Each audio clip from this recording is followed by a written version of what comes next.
आज जो हम कहानी की चर्चा करेंगे, इसको अच्छे से समझेंगे। उसका नाम है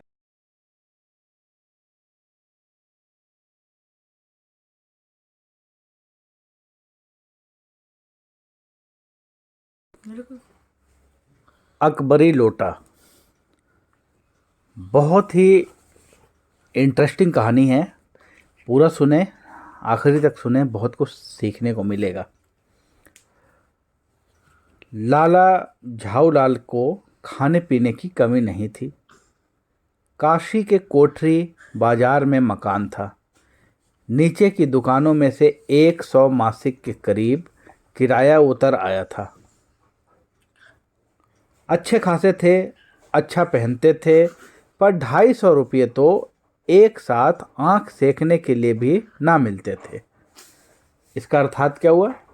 250 रुपया एक साथ कभी उन्होंने देखी नहीं थी। ये बात उन दिनों की है जब महंगाई बहुत कम थी और उस वक्त 1 रुपया 2 रुपये का भी मोल काफ़ी ज़्यादा थे और 100-200 रुपये में बहुत सारी चीज़ें आ जाती थीं।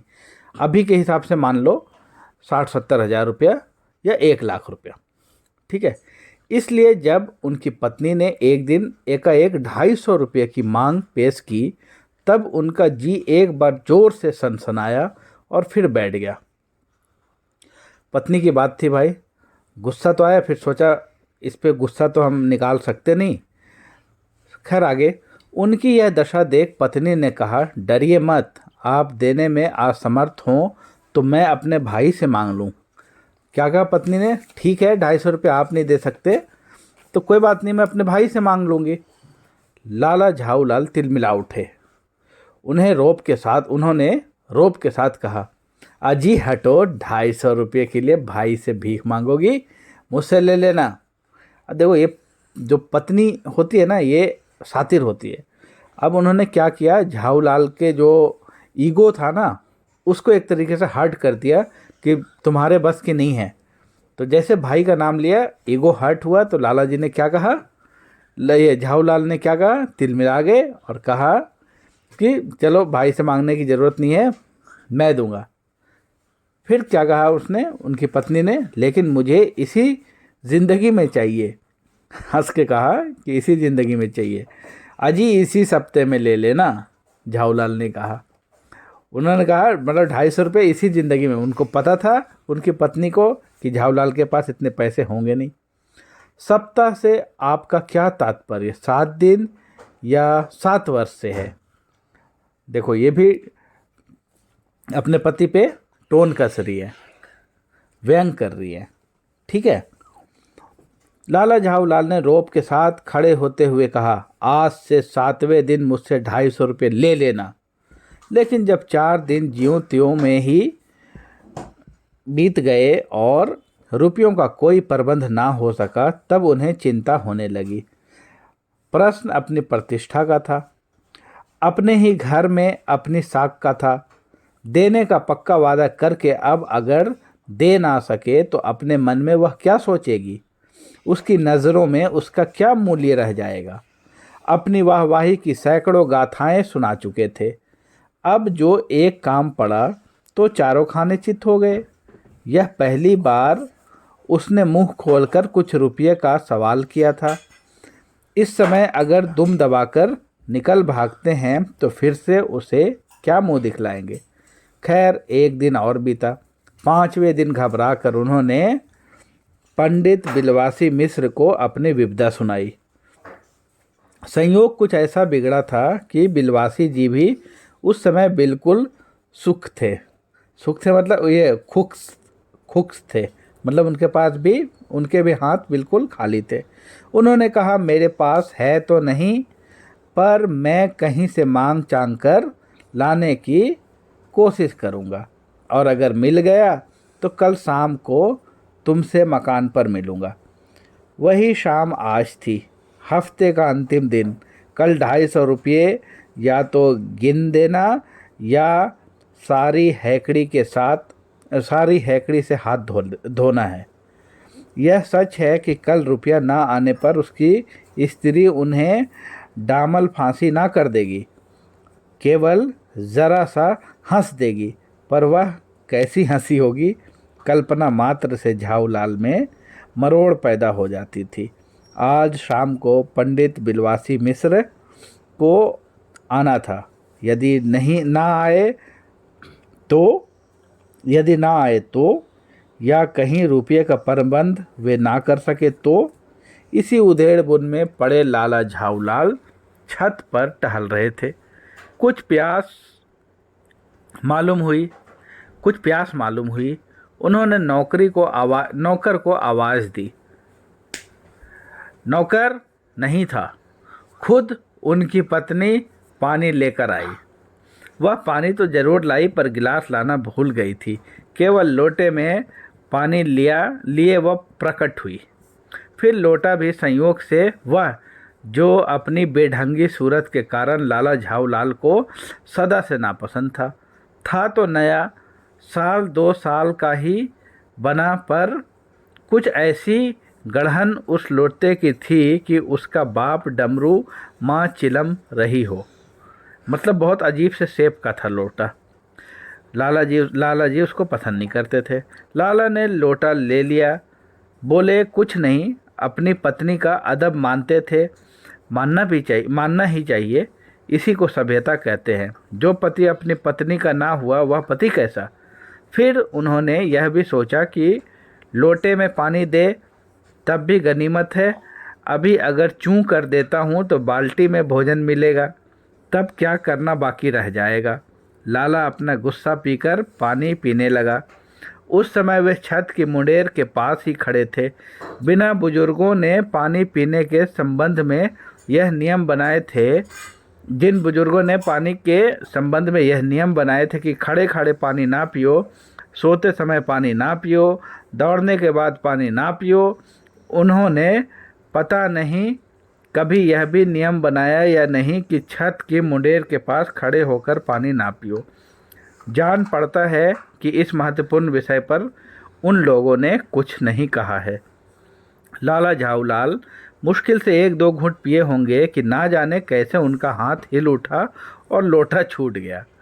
लोटे ने दाएं देखा न बाएं, वह नीचे गली की ओर चल पड़ा। अपने वेग में उल्का को लजाता हुआ वह आंखों से ओझल हो गया। उल्का को लजाता मतलब उल्का पिंड होता ना, आसमान में चमकता फिर गायब हो जाता है। किसी ज़माने में न्यूटन नाम के किसी खुराफाती ने पृथ्वी की आकर्षण शक्ति नाम की एक चीज़ इजाद की थी। कहना ना होगा कि यह सारी शक्ति इस लोटे के पक्ष में थी। लाला को काटो तो बदन में खून नहीं। ऐसी चलती हुई गली में ऊंचे तिमंजिले से भरे हुए लोटे का गिरना हंसी खेल नहीं। यह लोटा ना जाने किस अनाधिकारी के झोपड़े पर काशीवास का संदेश लेकर पहुंचेगा। काशीवास का संदेश मतलब जब मरते हैं तो लोग काशी जाते हैं ना, काशी में मरना पवित्र समझा जाता है। तो अगर किसी के झोपड़े पर पहुंचा तो कोई काशीवास का संदेश ना लेकर पहुंच जाए, मतलब किसी के साथ कुछ अप्रिय घटना ना हो जाए। कुछ हुआ भी ऐसा ही। गली में जोर का हल्ला उठा। लाला झाऊलाल जब तब दौड़कर नीचे उतरे तब एक भारी भीड़ उनके आंगन में घुस आई। लाला झाऊलाल ने देखा कि इस भीड़ में प्रधान पात्र एक अंग्रेज है जो नक्शिक से भीगा हुआ है, मतलब वो भीग गया था पूरी तरह से, और जो अपने एक पैर के हाथ से सहलाता हुआ दूसरे पैर पर नाच रहा है। उसके पास अपराधी लोटे को भी देखकर लाला झाऊलाल जी ने फौरन 2 और 2 जोड़कर स्थिति को समझ लिया। गिरने के पूर्व लोटा एक दुकान के साइबान से टकराया। वहां टकराकर उस दुकान पर खड़े उस अंग्रेज को उसने सांगोपांग स्नान कराया और फिर उसके बूट पर आ गिरा। उस अंग्रेज को जब मालूम हुआ कि लाला झाऊलाल ही उस लोटे के मालिक हैं, तब उसने केवल एक काम किया, अपने मुंह को खोलकर खुला छोड़ दिया। लाला झाऊलाल को आज ही यह मालूम हुआ कि अंग्रेजी भाषा में गालियों का ऐसा प्रकांड कोश है। बहुत सारे अंग्रेजी में गाली दी। इसी समय पंडित बिलवासी मिश्र भीड़ को चीरते हुए आंगन में आते दिखाई पड़े। उन्होंने आते ही पहला काम यह किया कि उस अंग्रेज को छोड़कर और जितने आदमी आंगन में घुस आए थे सबको बाहर निकाल दिया। फिर आंगन में कुर्सी रखकर उन्होंने साहब से कहा, आपके पैर में शायद कुछ चोट आ गई है, अब आप आराम से कुर्सी पर बैठ जाइए। साहब बिलवासी जी को धन्यवाद देते हुए बैठ गए और लाला झाऊलाल की ओर इशारा करके बोले, आप इस शख्स को जानते हैं? बिल्कुल नहीं, और मैं ऐसे आदमी को जानना भी नहीं चाहता जो निरीह राह चलतों पर लोटा से वार करे। मेरी समझ में ही इज़ आ डेंजरस ल्यूनाटिक, यानी यह खतरनाक पागल है। मेरी समझ में he is a dangerous criminal, नहीं, यह खतरनाक मुजरिम है। परमात्मा ने लाला झाऊलाल की आँखों को इस समय कहीं देखने के साथ खाने की भी शक्ति दे दी होती तो यह निश्चय है कि वह अब तक बिलवासी जी को वे अपनी आँखों से खा चुके होते। वे कुछ समझ नहीं पाते थे कि बिलवासी जी को इस समय क्या हो गया है। साहब ने बिलवासी जी से पूछा, तो क्या करना चाहिए? पुलिस में इस मामले की रिपोर्ट कर दीजिए, जिससे यह आदमी फौरन हिरासत में चला जाएगा। पुलिस स्टेशन है कहाँ? पास ही है, चलिए मैं बताऊं। चलिए। अभी चला। आपकी इजाज़त हो तो पहले मैं इस लोटे को इस आदमी से खरीद लूं। क्यों जी, बेचोगे? मैं 50 रुपये तक इसके दाम दे सकता हूँ। लाला झाऊलाल तो चुप रहे, पर साहब ने पूछा, इस रद्दी लोटे के आप 50 रुपये क्यों दे रहे हो? आप इस लोटे को रद्दी बताते हो? आश्चर्य, मैं तो आपको एक विज्ञ और सुशिक्षित आदमी समझता था। आखिर बात क्या है, कुछ बताइए भी। जनाब, यह एक ऐतिहासिक लोटा जान पड़ता है। जान क्या पड़ता है? मुझे पूरा विश्वास है यह प्रसिद्ध अकबरी लोटा है, जिसकी तलाश में संसार भर के म्यूजियम परेशान हैं। यह बात? जी जनाब, 16वीं शताब्दी की बात है। बादशाह हुमायूं शेर शाह से हार कर भागा था और सिंध के रेगिस्तान में मारा फिर रहा था। एक दिन अवसर पर प्यास से उसकी जान निकल रही थी। उस समय एक ब्राह्मण ने इसी लोटे से पानी पिलाकर उसकी जान बचाई थी। हुमायूं के बाद अकबर ने उस ब्राह्मण का पता लगाकर उससे इस लोटे को ले लिया और इसके बदले में उसे इसी प्रकार के 10 सोने के लोटे प्रदान किए। यह लोटा सम्राट अकबर को बहुत प्यारा था, इसी से इसका नाम अकबरी लोटा पड़ा। वह बराबर इसी से वजू करता था। सन 57 तक इसके शाही घराने में रहने का पता है, पर इसके बाद लापता हो गया। कलकत्ता के म्यूजियम में इसका प्लास्टर का मॉडल रखा हुआ है। पता नहीं यह लोटा इस आदमी के पास कैसे आया। म्यूजियम वाले को पता चले तो फैंसी दाम देकर खरीद ले जाए। इस विवरण को सुनते सुनते साहब की आंखों पर लोभ और आश्चर्य का ऐसा प्रभाव पड़ा कि वह कौड़ी के आकार से बढ़कर पकौड़ी के आकार के हो गई। उसने बिलवासी जी से पूछा, तो आप इस लोटे का क्या करिएगा? मुझे पुरानी और ऐतिहासिक चीज़ों का संग्रह का शौक़ है। मुझे भी पुरानी ऐतिहासिक चीज़ों के संग्रह करने का शौक़ है। जिस समय यह लोटा मेरे ऊपर गिरा था उस समय मैं यही कर रहा था। उस दुकान से पीतल की कुछ पुरानी मूर्तियां खरीद रहा था। जो कुछ हो लोटा मैं ही खरीदूंगा।